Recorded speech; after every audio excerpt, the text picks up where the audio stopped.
তো দামি হাজিরা দোয়া করতে পারে। আজকে যদি আমি বলি ভাই আপনি দোয়া করেন, ভাই আপনি দোয়া করেন, ভাই আপনি দোয়া করেন, তো বলবে যে না আপনারাই করেন, সভাপতি সাহেব করুন, হুজুর থাকলে হুজুর করুন। আপনার দোয়া যে ইমাম হজ করেনি সে ইমাম হাজির একটা দোয়া করে দেয়, লজ্জা কর। ইমামের দোয়া হাজির করে দিবে, কারণ কি জানেন? ইমাম ইমাম হতে পারে কিন্তু সে তো হজ করেনি, সে তো দোয়ার জায়গায় যায়নি এখনো। আপনি তো দোয়ার জায়গায় ঘুরে আসছেন, তো গেছিলেন কেন? দোয়া করতে না পারলে কি করছেন আপনি? শোনেন, আপনাদের কাছ থেকে আলেম কিন্তু হজ করেনি এখনো, উমরা করেনি এখনো, তারা যারা হজ উমরা করছে তাদের কাছ থেকে দোয়া শিখবে। 1 নম্বর সিলেবাস, আপনারা সুন্দর দোয়া করা শিখবেন। আমি এই ব্যাপারে হেল্প করতে চাই, হেল্প করতে পারি। আমি দোয়া দিয়েই জায়গা দখল করে দিব। 1 নাম্বার দোয়া সিলেবাস করে দিব, ম্যাটেরিয়াল সাপ্লাই দিব এবং আপনাদেরকে এটা দিব, আপনাদের কাছে শুনবো, ব্যবস্থা করবো, সেটা আমি করব, আমি আপনাদেরকে সহযোগিতা করব। 1 নাম্বার দোয়া। 2 নাম্বার সময় দেখলাম শেষ সময়। 2 নাম্বার নামাজ পড়বেন না, খালি নামাজ এনজয় করবেন। নামাজ মজা পাবেন, যখন মজা পাবেন তখন ক্ষুধা নিয়ে নামাজ পড়লে ক্ষুধা ভুলে যাবে, মাথা ব্যথা নিয়ে নামাজ পড়লে মাথা ব্যথা ভালো হয়ে যাবে, কোনো একটা অসুবিধার মধ্যে নামাজ পড়লে আপনার অসুবিধা দূর হয়ে যাবে। আপনি দেখবেন যে নামাজের মজা যদি আপনি পান তাহলে এটা কত রকমের বরকত। আজকে নামাজ পড়েন হাজী সাহেবরা, এমনকি মক্কাতে কাবা ঘরের সামনেও পড়ছেন, কিন্তু রুকু সেজদা তাসবিহ ঠিক হয়, কেরাত ঠিক হয়, মনোযোগ ছিল না। তাই নামাজটা এনজয় করবেন। Don't only pray, pray and enjoy. মজাটা পান, স্বাদটা পান। আপনি নারিকেল খান, নারিকেল মানে তো উপরের মোটা ছোবলা, ওটাও তো নারিকেল, ওটা খান?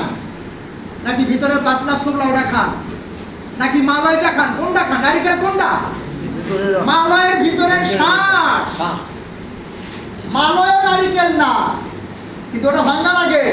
প্রিয় ভাই বোনেরা, আমরা নামাজ পড়ি কিন্তু নামাজের ওই ছোবলাটা খাই, আমরা খাই, পড়ি পড়ি পড়ি, মজা পাই না। 2 নাম্বার কাম হলো আপনারা নামাজের মজা পাবেন, আনন্দ পাবেন।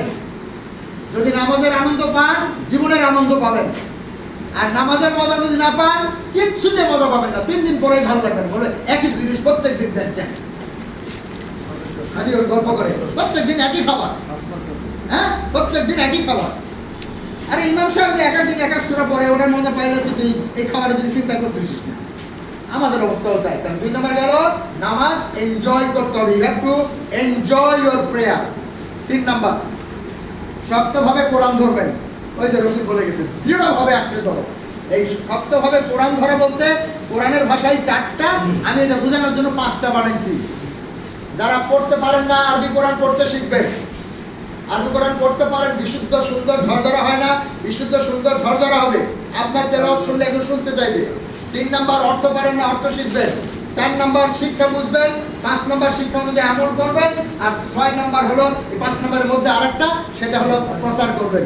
নিজে যেটা পাবেন সেটা আরেকজনকে দিবেন, নিজে যেটা পাবেন আরেকজনকে দিবেন, এই কাম করবেন। তাহলে কাজ কয়টা আপনাদের? 3টা। দোয়া, আমার সঙ্গে বলেন দোয়া, দোয়া, দোয়া ঠিক করা, দোয়া ঠিক করা, দোয়া ঠিক করা।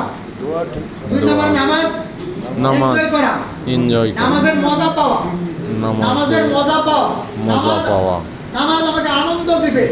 3 নাম্বার শক্তভাবে কোরআন ধরতে হবে, শক্তভাবে কোরআন ধরতে হবে, শক্তভাবে কোরআন ধরতে হবে, দোয়া ঠিক করতে হবে, দোয়া ঠিক করতে হবে, নামাজে মজা পাইতে হবে, শক্তভাবে কোরআন ধরতে হবে। মানে করার কাজে যদি লেগে যান তাহলে বাকি 3টা আল্লাহ দিবে। 4 নাম্বারটা কি দিবে? আল্লাহ, আল্লাহ দিবে আপনার, তখন প্রত্যেকটা কাজ সহি হবে। আলু ভর্তা প্রত্যেকটা কাজ সহি হবে, তখন ডাল ভাজি সহি হবে, কাপড় পরা সহি হবে, গোসল করা সহি হবে, পেশাব পায়খানা, চিকিৎসা, ডাক্তার, ঔষধ সহি হবে, যা করবেন সব সহি হবে। তাহলে 4 নাম্বার পাইলেন, আল্লাহ এটা করবেন। আপনি যদি দোয়া ঠিক করেন, নামাজে মজা পান, আর কোরআন শক্তভাবে ধরতে পারেন, তাহলে আল্লাহ 4 নম্বরটা দিবে।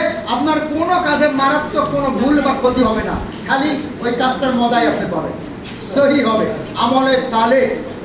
5 নাম্বার কি হবে? আপনার আখলাক চরিত্র সৎ হবে, সৎ চরিত্রবান হবেন, মিথ্যা কথা বলতে পারবেন না, অহংকার করতে পারবেন না, গীবত ভালো লাগবে না, কেমন কার মাথায় বাড়ি দেওয়া কল্পনাই করবেন না। আপনার আখলাক বা চরিত্র সঠিক হবে। আর 6 নাম্বার, পৃথিবী বদলাই দিবে। যদি দোয়া ঠিক করেন, নামাজ ঠিক করেন, কোরআন ঠিক করেন, আমল সহি হয়, আখলাক সুন্দর হয়, 6 নাম্বার যেটা হাজীদেরকে মডেল হতে হবে, সেটা এতদিন আমরা এবং গোটা পৃথিবীর মানব জাতি, ইভেন আমেরিকা, বাংলাদেশে যদি 100 টাকা ইনভেস্ট করে তাহলে অন্তত 1000 টাকা নিয়ে যায়। এটা জানেন আপনারা, খবর রাখেন। খালি তো আমেরিকা আমাদেরকে সাপোর্ট দেয়, আমেরিকা ছাড়া বাঁচবো না। আসলে এই যে সরকারের কি অবস্থা দেখেন, আমেরিকা ছাড়া বাঁচবে না। আমেরিকা যদি গোসা করে তাহলে দেশ চলবে না, আমেরিকা ছাড়া বাঁচবে না। আল্লাহ থাকুক আর না থাকুক, আল্লাহর দরকার অত নাই, আমাদের ঠিক আছে, কিন্তু আমেরিকা ছাড়া বাঁচবো না। আমেরিকা যদি 100 টাকা দেয়, আপনার এখান থেকে 1000 টাকা নিয়ে যাবে মিনিমাম। ওই কানাডা, অস্ট্রেলিয়া, চায়না, জাপান সবাই দেয়। শোনেন, যদি এই 5টা কাজ হয়ে যায় তাহলে আপনার একটা পরিবর্তন হবে। আপনি এখন হলো গ্রহীতা, দেন ভাই এটা আমার দরকার, ছেলের চাকরি দরকার, মেয়ের বিয়ে দরকার, জায়গা জমি নিয়ে কেস হচ্ছে, বিজয়ী হওয়া দরকার, জিতা দরকার, সব আপনি মার্কেটের কাছে চান। যদি এই 5টা ঠিক করেন, ষষ্ঠ হলো আপনি গ্রহীতা থাকবেন না, দাতা হবেন। আপনি কারো কাছে যাবেন না, পৃথিবীর কারো কাছে আপনি কিছু চাবেন না, সব চাওয়া এক জায়গায় চাইবেন আল্লাহ। আর উনি, আপনি যদি 10 চান তা কমপক্ষে 700 দিবেন। তো যখন আপনার 10 টাকা দরকার রিক্সা ভাড়া, যদি 100 টাকা পায়ে যান, তাকে আবার আরেকজনের কাছে চাবেন, চাইলে কি হবে? মনে করেন আমি বললাম ভাই 10 টাকা রিক্সা ভাড়া আছে, উনি আমার 100 টাকা দিয়ে দিল। দেওয়ার পরে উনি ওখানে যায়, আমার অনেক বলছেন ভাই আমার তো রিক্সা ভাড়া নাই, 10 টাকা দেন। আপনারা দেখলেন যে উনি 100 টাকা দিল, তারপরে আমি আবার অনেক কাছে চাইছি, কি করবেন? ধরে পিটাবেন না? এই বাকি ভাই তো মানে শেষটা চোরের মাথাটা তো ভাই খারাপ হয়েছে, আমার ভাইটা তখন আমার বাঁচানোর জন্য কবে ভাই আমার বড় ভাই মাথা খারাপ হয়েছে, পাগল ছাগল হয়েছে, তো তাই রকম করছে, বলবেন না? এখন মুসলমানরা ফকির, আল্লাহ দিতে চায়, নিতে পারে না, মানুষের কাছে হাত পাতে। ওনার কাছে 10 টাকা নিয়ে ওনার কাছে, আমেরিকার কাছে নেই, চাইনার কাছেও যায়, জাপানের কাছেও যায়, আবার রাত্রে আল্লাহর কাছেও চায়, কারণ পায় না। শোনেন, আল্লাহর কাছে যদি চান, হাজিরা 1 টাকা খরচ করলে অন্য মানুষ হাজিরা যেখানে 10 গুণ পাবে, হাজিরা পাবে 700 গুণ। এবং কোন কোন ক্ষেত্রে বাইরে হিসাব।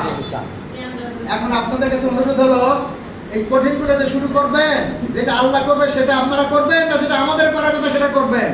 তাহলে এখন আপনারা এই নাম্বারগুলো, আপনারা যারা আজকে ছিলেন, ছেলে এবং মেয়ে, সবার টেলিফোন নাম্বারটা, মোবাইল নাম্বারটা আমি কাবির কাছ থেকে নিয়ে নিব। এই অ্যাটেন্ডেন্স আছে তো না, সেটা আমি নিয়ে নিব।